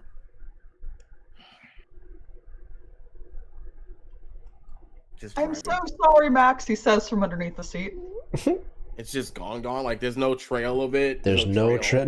No. It's Max, just. here's the thing: we Snail can share trail. my car. What the fuck? I just got it approved for Uber. I'm going to have a job. Congratulations. Congratulations. Oh, I'm so mad. This is the one with the hole in the roof and it passed Uber's standards. That's Uber standards. Guys, it technically qualifies for Uber Black. I don't know what that means, but I don't think it should have qualified for Uber Black. It didn't qualify for anything. But Max is. I said half the car is black. That's good. That's good. That's good. You guys then Mostly the pull up seats, to. Max, so You mad. guys then pull up to Max's gym. Yeah. Max is visibly annoyed at the situation that is his car. Yes. I think we pull up in the garage part area and just to park the car in, and he's actively like looking on himself and like actively like pulling at his like body. He doesn't feel different. He doesn't feel like something's attached to him in any way. No, you don't feel anything. You don't notice anything. With your car door now open, all the lights, the undercarriage from underneath the glove compartment, everything are all on. Yeah. There is nothing to be seen of this thing that has been What placed. does the face look like? What does it look like when we open the glove compartment? As Max takes a fucking bottle of holy water and is ready to spray it. Yep. The face of Thorn is just ripped. There is nothing other than that. There's no oblivion to it. There's nothing disguised about for anything. It's just the damage that Ambrose gave the mask itself. Oh, that's fixable. No, darling, I can do that. That's fixable. I would... Grabs the face and just kind of shakes it out a little bit. Gross. This is fine. And just kind of molds it back onto his face. It's got car lint. It's got car lint on it. Don't. Why you gotta make that face when you do it? Don't flip the tongue. Here's the thing, like I could do with a bit more of that. I'm so mad. Huh? What? Huh? No, it's okay. I was just distracted. You've got your watchdogs outside, and they're talking to themselves, but they're also side-eyeing the group. Mm-hmm. Not typical of how they usually hold themselves. Yeah. Whenever you pull up, they give you their full attention. Right now, they're a little off. Max just like makes a signal for them to stay put. His coterie stay put as he makes his way over. to tool them because that's not behavior he's used to. And he walks up to them. And he's just like, "Bad day, fellas." We don't know how you're gonna take this news. Oh, that great start. Good start. Love it. What happened? That lady that you had here earlier, she just left. We told her to stay and wait for you guys to come back and everything. She just like smiled at us really smugly and said that we're not the boss of her and just left. Wow. I mean, I do. I mean, we are not the boss of her, but True. I appreciate you gave it at least the try, right? You didn't just say okay and then let them. You tried. Well, you know, Freddy, how he is trying to be. Yeah, he's still taking a little nap inside. Okay. He's besides taking a nap, is he alright? Is he good? I mean, I'm sure he's gonna have a slur for a couple of days, but ooh, how bad? You're just gonna want to check on him, boss. Seeing is believing, right? Yep. And we saw some shit tonight. This lady, she's packing. Okay, good to know. Good to know. Yeah. All right. All right. I'm gonna check on him. Again, as always, if someone's coming to visit, you yell it out immediately. Yeah, boss. Let me know. Absolutely. And if you see anything leave my car, yell even louder. What do you mean? If you they both lean in really close, really confused and concerned. Have you seen the movie Venom? Venom. Yeah, I have. If you see anything that looks like that, yell. Oh, no problem. Thank you. Yeah. Can do. Yes. I just want you to be alert so you don't go, what the fuck is that? No, first instinct, yell. Yeah, that would be our first instinct. Yeah, you got it. No job, problem. boys. All right. Good yes, job, sir. boys. I thank you. And just like whistles to the coterie. All right, you two. Come on up. Dogs, don't whistle at us. I was starting to think he was embarrassed Also, of us. what did we hear? Did we hear just like bark, bark, bark, bark, bark, bark? Like, what did we hear? They're people. They're called his watchdogs, though. Yeah. I'm not talking to animals. If I was talking to animals, I would fully say if I was talking to a dog. Like, Okay, Maximilian can talk to animals or cats at least. So I'm like, guard dogs. Are we listening to two bark, bark, bark? Okay, that's fine. That's good. I would have been so we'll have to see when that happens, if that happens, when it does. And he's just like, I do not have the patience for the nuance. We need a plan. For the record, I am the boss of her.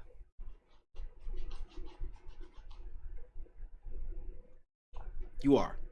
It's important to point out. But hey, it's fine.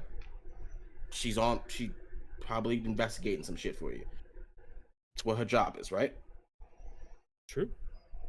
So she's just getting a leg up. Inside, please. Go inside. Thank you. I think I need to hear that you made us wait up for a minute. You're not embarrassed of us, are you? No, I'm not. I'm just making sure that my people know. Well, they looked kind of weird, so I wanted to figure out what was happening, and that's just business. Apparently, I'm not sure if you heard, Victoria kind of like, when she left, and when she left, she didn't leave friendly enough for Freddy, at least. Yeah. Oh. Yep. So we have to go. I'm gonna check on him, make sure he's okay. Apparently, she put a number out on him, and I gotta see the damage. So, we'll do that.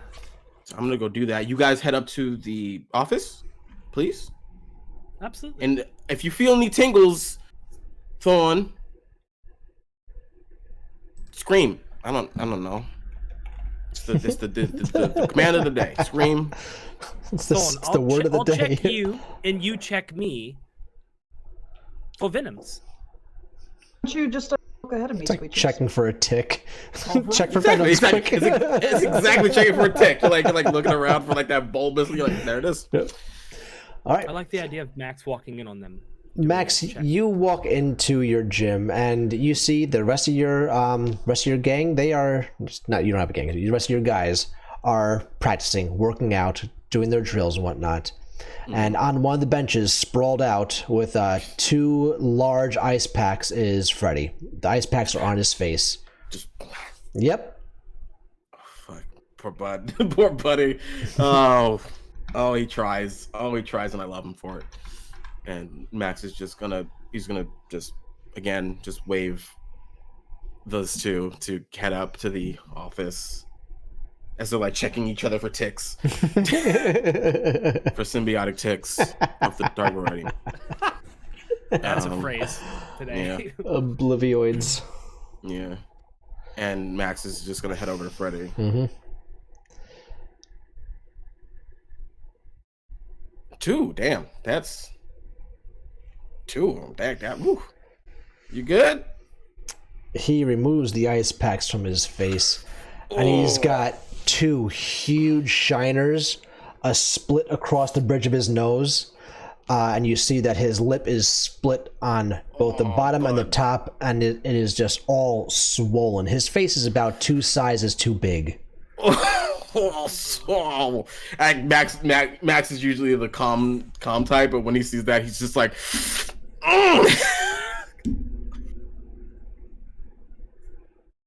you want to tell me what happened? I tried to keep her here. And she didn't like that, I surmise. She's got hands on top of hands. Oh, I could. You see, she's built. I should have warned you. Whew, that. I'm so sorry. I think I learned a lesson. I think we've all learned a lesson. I don't know today. if I'm even thinking right now. My head hurts so bad, boss. You want to go to the emergency room? No, I want to go back to sleep right here for just a minute. He goes. Don't go to sleep. Yep, there you go. Don't sleep. He sits him up. And he like whistles over 2 more of his boys. Can you make sure Freddy gets medical attention? Don't let him go to sleep. Yes, sir. Do it yesterday. They come hopping over, they're laughing about it too. They prop him up. They get him arms over his shoulders. They're like, "Come on, bitch, let's go. Get up. Get well. I have an extra Jello cup on me." Oh, man. Oh fuck. All right. Okay. We're good. And he's like looking around at all the shadows in the room potentially. Sure. He's looking at all the shadows. Any hint of a movement of a shadow he's looking at or for. Just the shadows. In fact, you know what? Fuck it. I'll use what is it called? It's a vampire ability I have. It's There you go. What's it called? I have vampire abilities. Yeah. What the hell is it called? It's sense the beast. Sense the beast. He's gonna start. Hold on. What's the thing for that? It's a resolve plus animalism versus composure and subterfuge. The vampire can sense the beast present in mortals, vampires, and other supernaturals. Gain a sense of their nature, hunger, and hostility. Okay. You can definitely roll it. Thank you. Appreciate you. Yeah. I know, right? It's just like, come on, man, give me a break. You fucking put a venom in my car. I gotta worry about that. Resolve that's 2. And my animalism. That's 3. That's 5.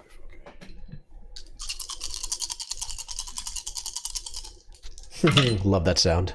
It's a good sound. Powerful.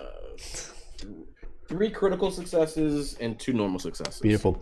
Yeah, you notice that there is definitely a presence in the building.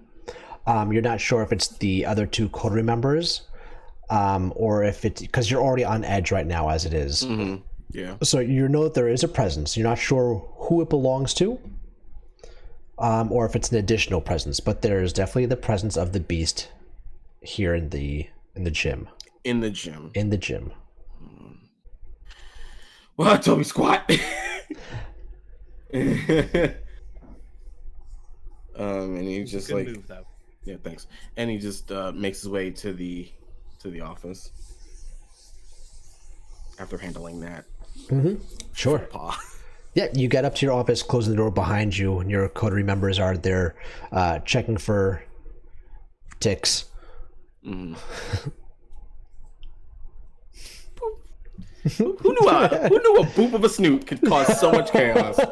You ever boop the snoot of a bear? No, that's not my life. They say you don't offering? poke the bear for a reason. And there a bear the bear nearby? poked us. Dylan, I'm just saying, bears could be my type. What are we talking about? no, That's the not that garage. bear. Rar. That's the garage. Oh, got him. Got him. And he's just like, he's already on his cell phone. All right. Who are you Already calling? texting. Already silent. No, he's texting. Silently Okay. texting. The same emergency signal he gave Max. I'm doing the same in reverse for Angelo. Gotcha. So the quick emojis. Yes. Okay. Max and Angelo don't use emojis. Yep. What are you sending over? I'm sending over. What's good? I gotta think about what emojis. Signal danger. Skull and crossbones. I think a help sign. And just the most stressed looking like emoji ever. Like the kind of a look. You gotcha. All right.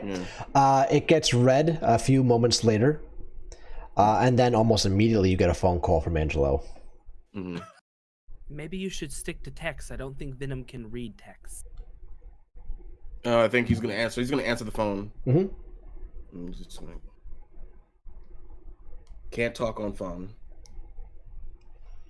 Don't know who's watching or listening. All you hear him say is, "Are you safe, my son? No, My heart. Where are you? at the gym. Do you need me Yes, right now?" yes. Hangs up the phone.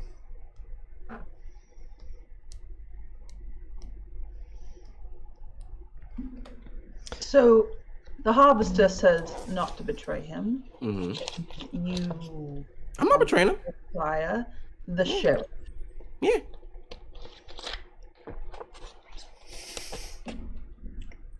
Brilliant. Yeah. Foolproof. Flawless. Thank you. Wonderful. Mm-hmm. There's no need for that. We can just get what the harvester. Well, he touched you, and darkness spread on your face.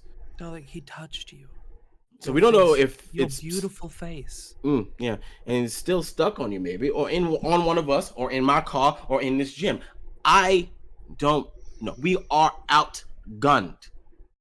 You sacrificed one of your beautiful faces for me. You don't know what that means. Maybe you do. Can make a new one. Obviously, I could. It's fine. It didn't harm it. It's fine. I'm fine. We're fine. I have exactly what he needs. I have exactly what he needs. Well, To the you want to tell us exactly what you were planning on doing?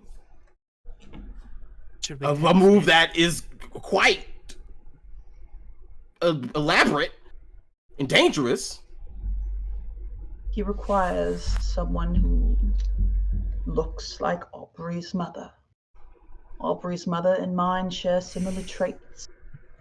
We are not I- giving you up We to the are harvester. not. Of course not. As if I would do such a thing. I survive. I'm not about to go throw myself at him, please. And what was the plan? You haven't seen where I sleep.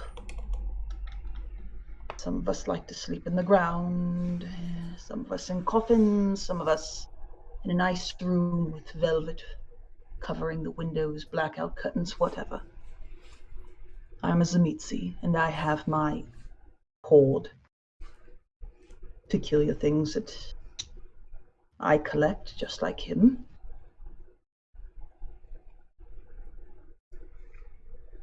Where I sleep is beneath the floorboards of my house. Do you recall the smell? I'm sure. Lovingly, Hard to yes. forget.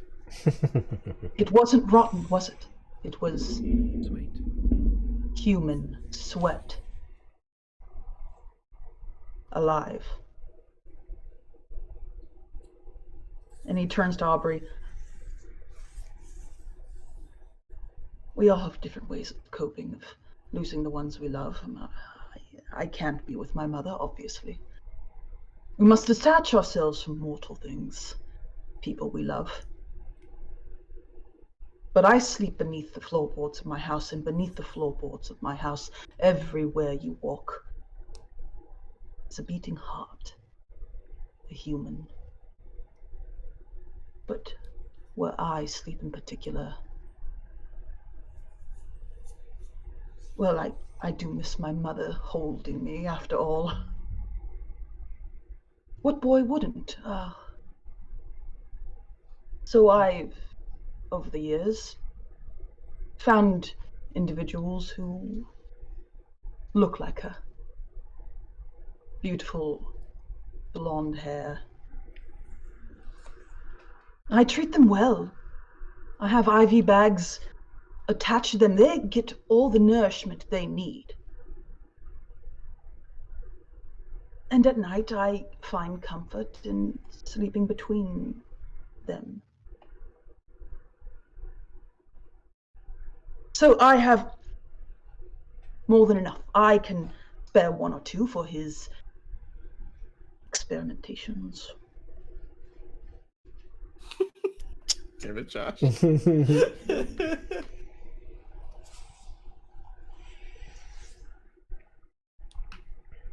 There are times me as the player thinks that, is Ambrose the bad guy? Is Ambrose a villain?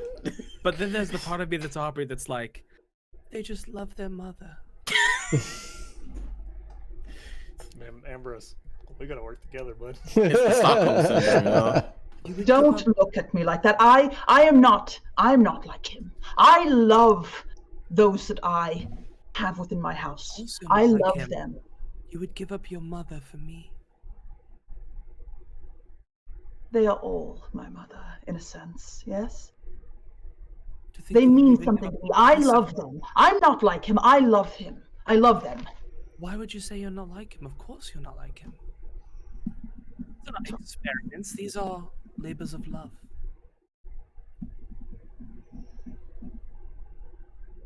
Don't you ever compare yourself to that monster? Oh, Aubrey, just wait till you see it. And he pulls himself back a little bit, a little crazed, a little manic. I'm just saying I have a little bit of stock, a little bit of inventory.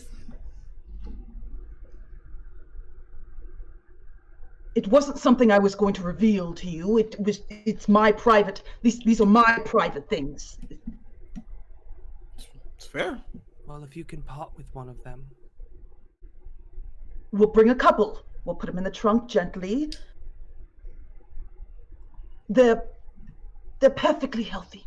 It wouldn't have to be your top shelf vintage. Like just a bottle of your nicer wines, you know. No, the whole body, the whole entire.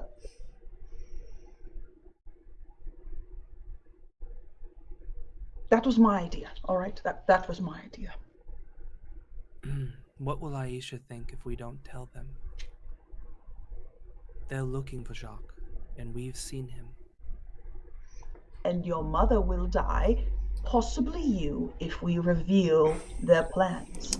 As Aubrey says, giving the information to Aisha, the shadows in the room coalesce into one spot on the ceiling as you see the face of the true Jacques come out of the woodwork.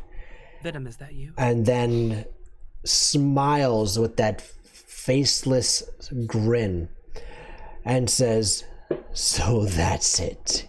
You're going to be little tattletales after all. Well, we have a message for you." As its face recedes back into itself and pushing forward through it, you see the Harvester looking at you all. And he says, "Twice you have betrayed my trust. No one's done a single thing. Already, Maximilian has shared information, called upon allies. Please, proceed. Tell them that I killed Hector, that I was the puppet master of Olivier's insanity all along, and that I am single-handedly bringing about the true way of the kindred, life in our city. It's all true. You have come to my cemetery, failed to make a deal, and I have had enough of this. We were spitballing. Would you blame a man for weighing all of his options? You have made us quite desperate. You have called upon your allies. They know then of my presence. They don't. They know nothing. They know nothing. For now you may bask in your temporary victory. But let it be known that you will see me again. And I will be sure to even the odds. I think it's time that I move to phase 2, as does Jacques. The original masters are going to make their first move. And the face kind of looks to Robin, excuse me, as Ambrose. Thorn. Yeah. Oh, Thorn. Yes. multiple names. I'm an idiot. No, there's so No. many names. And there's just a quick, "You're welcome for the gift. Jacques, we return to oblivion." With that, the shadow explodes into a raining tower of shadowy little worms as the regular shadows go back to their normal space, but these worms land on the floorboards and scuttle their way into the creaks and crevices, hiding away and going into the dark. Oh, great. Now you have to move out of the gym, too. Slapping Oh, him. not the gym. But we didn't even... He's very distrusting. Is he still there or is he gone? Gone. We were going to make good on our bargain. And with that, we're going to end tonight's episode. Bum-bum. Dylan! Thank you, everyone, for joining us. It has been an absolute pleasure having you. This was a very, very, very good episode. Thank you, players. Thank you, Josh, for joining us and bringing the Harvester to life so well. Thank you guys for having me, and thank you for this incredible NPC that you have. Of course. Thank you for bringing him to life. Please take this time, Josh. Let the world know where we can find you elsewhere. Of course, yes. Well, I play Ghost Daddy Sir over on Commune DM, twitch.tv/Commune DM, every Sunday evening on Known Realms Slash with Kieran's driver. I am also playing Bartholomew Cole, which is a giant ant gunslinger over on Dice Cream Sandwich, twitch.tv/Dice Cream Sandwich. Awesome mini-series going on there. I'm available on @TheGovernor on Twitter, Instagram, and TikTok, where I do TTRPG content, cosplaying, homebrewing, rulemaking. I'm in Lore Dump Podcast. I'm in OTR Podcast. I'm on multiple charity streams coming up because I have zero fucking chill. Love you all. Bye. Bye. All right. Does anybody else have anything that they want to advertise before we jump out? Well, it's not really an advertising for the thing, but if you check out Danola Art in the Roll for Dylan a channel, a fan art of the Harvester has been posted. Ooh. And they're hot. God. And they're hot. And I don't know what to say. Okay, but look at those fienders. Those fiends. I would like to remind everyone that starting tomorrow is my anthology series of Final Fantasy one-shot dungeon crawls. We're going to have a very fun group of players. This is going to be called Tower of Fates. Each week, new cast. Each week, new dungeon part of this tower. So we'll be starting at 12 noon Eastern Standard Time. So yeah, hop in. We're going to jump into another group that's playing Vampire the Masquerade right now. Oh, I'm sorry. No, they're playing Mage. So we're going to jump in and watch them play some Mage. So we'll just do that now. And thanks for joining us, everybody. Appreciate y'all. Wait, I would like to talk about my complete and total fear. The next week on. Next week, yeah. Next. Okay. All right. I just need to talk about it. Good night, everybody. Going through it, guys. Yeah, but Emotional range. You all right? It's not a straightforward answer. It's not.